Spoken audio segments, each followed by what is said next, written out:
Assalamualaikum warahmatullahi wabarakatuh. Saya Evan Kamaldi Junior dari kelas D3D. Di sini saya akan mengerjakan job sheet minggu 14, visualisasi 2 mata kuliah Business Intelligence.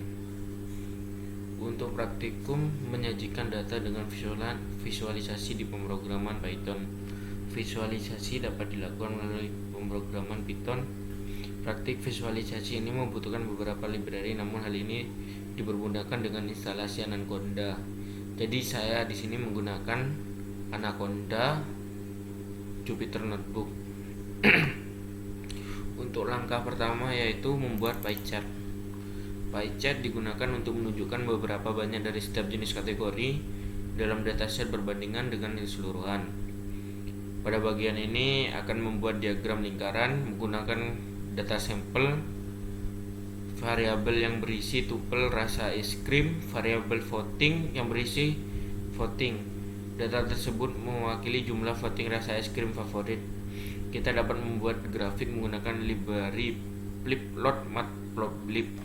Metode PLT Pie digunakan untuk membuat interface pie chart berdasarkan data rasa es krim dan jumlah voting.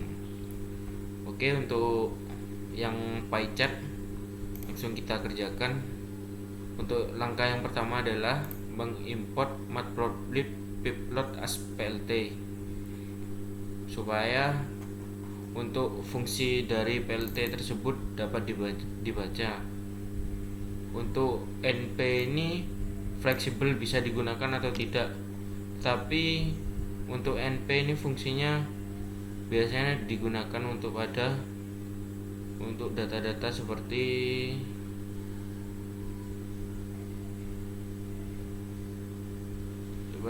untuk mengukur jarak data seperti nplen dan lain-lain. Jadi di sini kita masukkan flavor, nama labelnya, contoh flavor coklat, vanilla, pistachio, mango, strawberry. Untuk fontnya sendiri 12, 11, 4, 8, 7. Di sini kita memasukkan colornya supaya untuk memperjelas dengan menggunakan kode warna. Dan explode di sini 00, 0,10. Langsung vote label flavor dan plate show. Hasilnya seperti ini.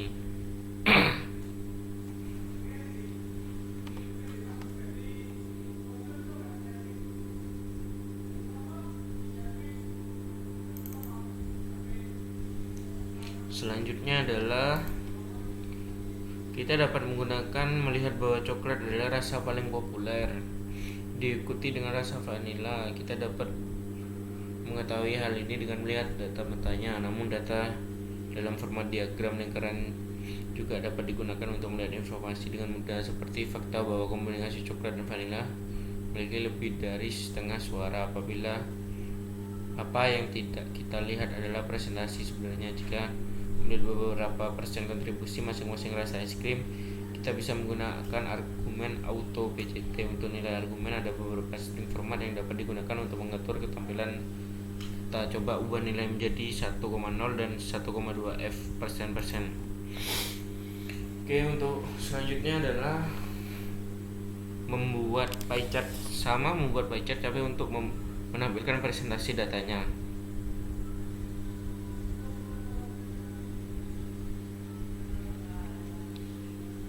Cuma kita menambahkan auto PCT dalam PLT pie-nya dengan menambahkan kode 1,1 ff persen untuk menampilkan persenannya.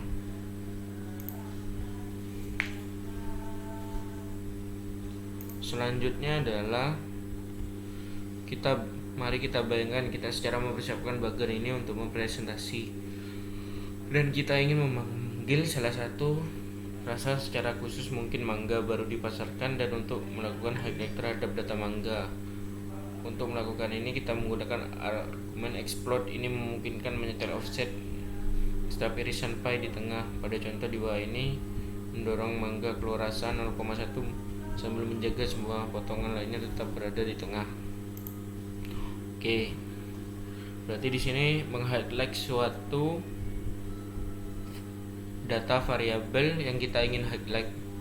Di sini contohnya mangga. Mangga di sini menggunakan exploit 0,1. Jadi sehingga di highlight ketika kita menggunakan 0 di sini tidak ada yang di highlight. Baru ketika kita menggunakan 0,1 baru ada suatu data yang kita highlight.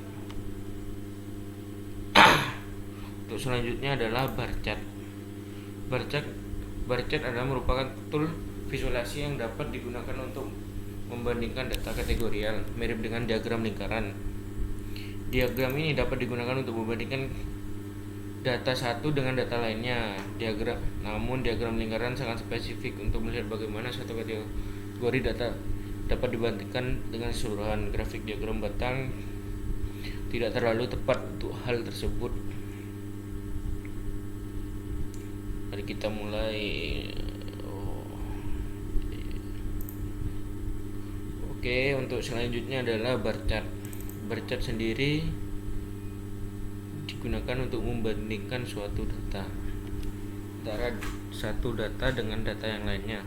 Di sini kita menggunakan data country dan untuk menampilkan populasinya dari data tersebut, mana populasi tersebut yang ingin kita tahu, data terendah atau tertinggi.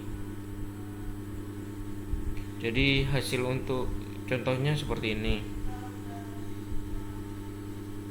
Untuk selanjutnya adalah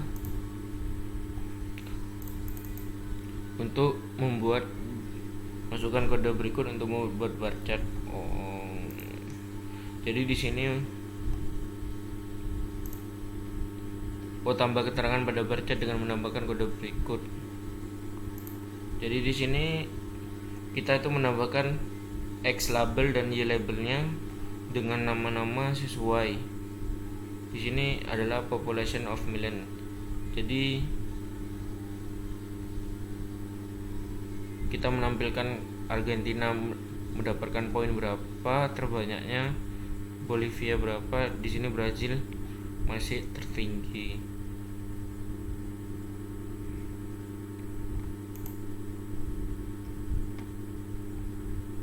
Ubah bar chart dan bentuk yang terurut dan highlight ke satu data tertentu, misal Bolivia menjadi data yang di highlight.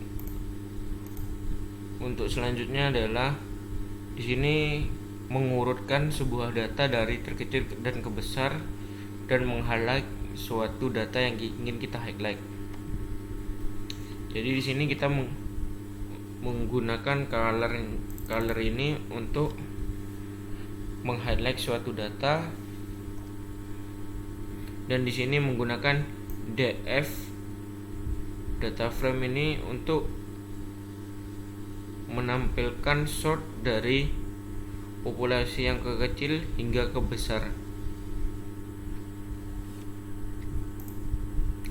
Selanjutnya adalah line graph. Line graph adalah bentuk visualisasi lainnya selain diagram lingkaran dan diagram batang. Meskipun diagram lingkaran dan diagram batang berguna untuk menunjukkan bagaimana kelas data saling terkait, diagram garis lebih berguna untuk menggunakan bagaimana kemajuan data selama beberapa periode. Misal grafik garis dapat membuat grafik suhu dari waktu ke waktu, harga saham dari waktu ke waktu, dan lain-lain lah. Jadi di sini kita akan membuat temperatur setiap jamnya.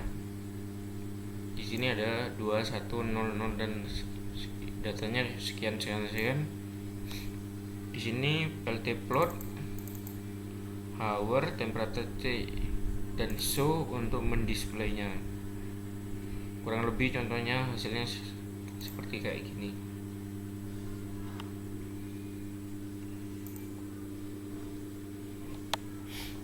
Untuk selanjutnya adalah memberikan judul dan penggantian marker. Hal ini dilakukan supaya line chart lebih terbaca dan jelas penada koordinat datanya.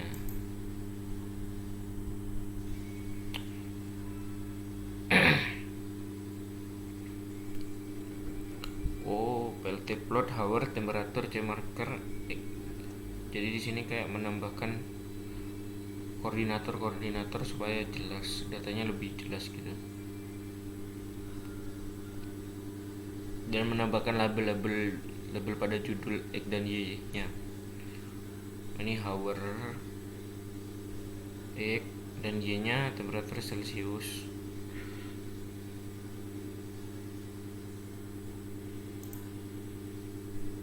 Kita bahkan dapat memiliki beberapa garis pada grafik yang sama. Misalnya kita ingin mengilustrasikan nilai suhu aktual dan prediksi, kita bisa memanggil plot 2 kali, sehingga setiap kumpulan nilai, perhatikan bahwa panggilan kedua kita menggunakan argumen plot line style. Hal ini menyebabkan garis prediksi seperti garis putus-putus, sedangkan nilainya sebenarnya tetap solid.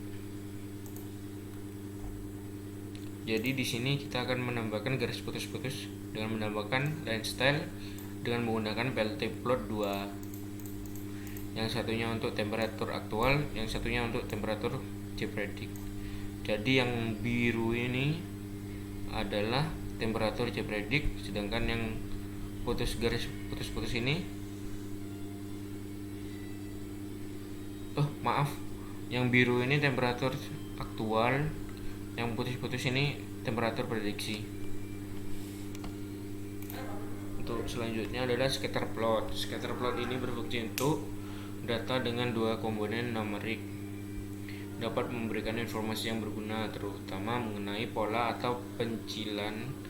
Pada contoh di bawah ini kita memiliki data terkait produk kosmetik, populasi untuk negara, dan populasi lebih dari 100 juta. PDB adalah total nilai dari barang dan jasa yang dibuat disediakan oleh suatu negara selama 1 tahun. Kita kemudian menggunakan basis scatter untuk membuat sebaran populasi dan PDB.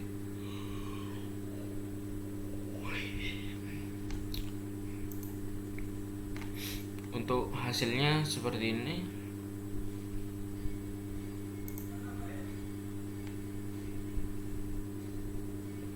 Selanjutnya adalah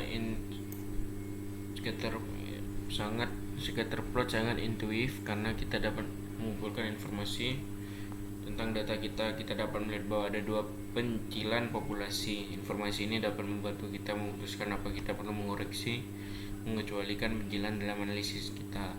Kita juga dapat menambahkan lebih dari 1 kumpulan data ke plot.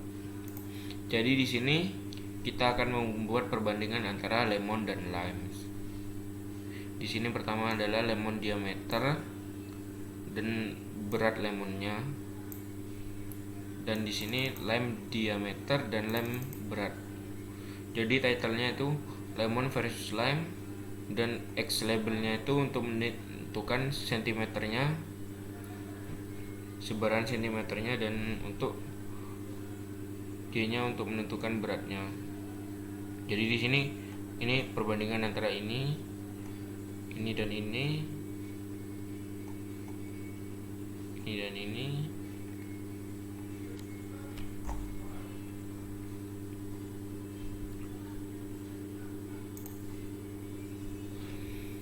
Selanjutnya adalah kita memiliki daftar harga Bitcoin yang setiap akhir minggu di 2018 dan 2019.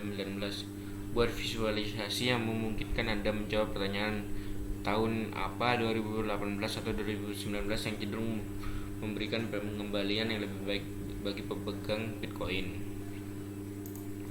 Jadi di sini pertama ada data tersebut selama 2 tahun antara 2018 sampai 2019. Jadi saya pecah menjadi membagi 2 per pekan, kan setiap pekan selama setahun kan ada 52. Jadi saya membaginya itu 52 data harga Bitcoin selama 52 data harga selama setahun. Jadi ini data untuk 2018 dan ini data untuk 2019. Jadi untuk hasil perbandingannya untuk 2019 itu harganya lebih naik daripada 2018. Tiap tahunnya harganya selalu turun untuk perbandingan grafiknya.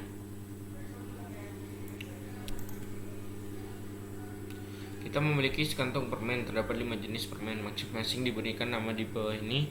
Buat diagram yang menunjukkan presentasi peluang bahwa kita akan mengeluarkan permen Snickers dari kantong jika kita melakukan pengambilan acak tersebut. Peluang memiliki permen Snickers. Oke, untuk peluangnya. Jadi kita jangan lupa meng-highlight permen Snickers.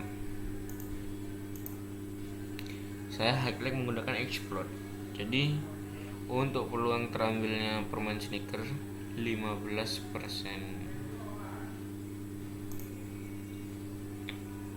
Untuk kasus selanjutnya adalah restoran memiliki menu makanan penutup yang terlalu banyak. Ini bukan besar, banyak. Mereka ingin memotong atau menghapus beberapa menu untuk membuat sebagian besar pelanggan mereka senang. Hanya 3 makanan penutup yang paling tidak mau keluar dari menu yang harusnya kita hapus. Kita memiliki daftar makanan yang disajikan restoran serta hitungan berapa kali makanan penutup tersebut dijual dalam seminggu terakhir. Jadi kita akan menghapus 3 makanan populer dalam seminggu yang penjualannya dikit. Berarti kita menggunakan diagram batang. Jadi kita mengurutkan dari data-data tersebut dari yang kecil terbesar. Untuk hasilnya adalah coklat chip, mouse, dan tafel yang akan dihapus. Untuk job sheet 14 sekian dari saya. Wassalamualaikum warahmatullahi wabarakatuh. Sekian, terima kasih.